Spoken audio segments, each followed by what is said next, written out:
വെള്ളിയാഴ്ച രാവിലുള്ള ദുആ അതിന് പ്രത്യേകതയുണ്ട്. വെള്ളിയാഴ്ച പകലുള്ള ദുആ അതിന് പ്രത്യേകതയുണ്ട്. വെള്ളിയാഴ്ചയിൽ ഒരു സമയം, ആ സമയത്ത് ചോദിച്ചാൽ എന്തായാലും ഉത്തരം കിട്ടുമെന്ന് മുഹമ്മദ് റസൂലുള്ളാഹി സല്ലല്ലാഹു അലൈഹി വസല്ലം പറഞ്ഞു.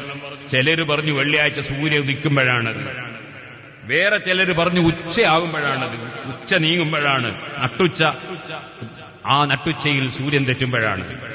വേറെ ചിലര് പറഞ്ഞു അത് ജുമഅയുടെ ബാങ്കോടനുബന്ധിച്ചാണ്. വേറെ ചിലര് പറഞ്ഞു ഖതീബ് മിമ്പറിൽ ഖുത്ബ തുടങ്ങിയാലാണ്. ഓർക്കണമില്ലല്ലോ, മനസ്സിൽ തരുന്നുണ്ട്. മറ്റു ചിലര് പറഞ്ഞു ആഖിറു സാഅത്തിൻ മിൻ യൗമിൽ ജുമുഅ, വെള്ളിയാഴ്ച ദിവസം ലാസ്റ്റ് സമയം, അസ്ർ മഗ്രിബിന്റെ അടുത്ത്, അങ്ങനെ മഗ്രിബിനോടടുത്ത സമയം, അതാണ് വെള്ളിയാഴ്ചയിലെ പ്രത്യേക ഇജാബത്തുള്ള സമയം എന്ന് പറഞ്ഞു. ചിലര് പറഞ്ഞു അസ്ർ നിസ്കാരം ആയ ഉടനെ തന്നെ നിസ്കരിക്കലാണല്ലോ പുണ്യം, അതുകൊണ്ട് അപ്പോഴാണ് എന്ന് പറഞ്ഞവരുണ്ട്.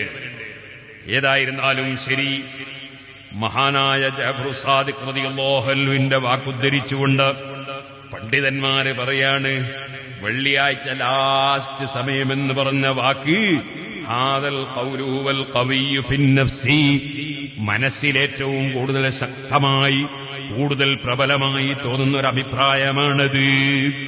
ബീവി ആയിഷ റളിയല്ലാഹു അൻഹാ വെള്ളിയാഴ്ച അസ്റിന്റെ ശേഷം അവിടുന്ന് എപ്പോഴും ദുആ ചെയ്യാറുണ്ട്. കുറ്റ്യാടി ദിക്ർ ഹൽഖ വെള്ളിയാഴ്ച അസറിന്റെ ശേഷം 5 മണിക്ക് നമ്മൾ നടത്താറ്. വലിയ ഉത്തരം കിട്ടുന്നൊരു സമയമാണത്, വെള്ളിയാഴ്ചയിലെ അവസാന സമയം. അത് പണ്ഡിതന്മാര് പഠിപ്പിച്ചിട്ടുണ്ട്.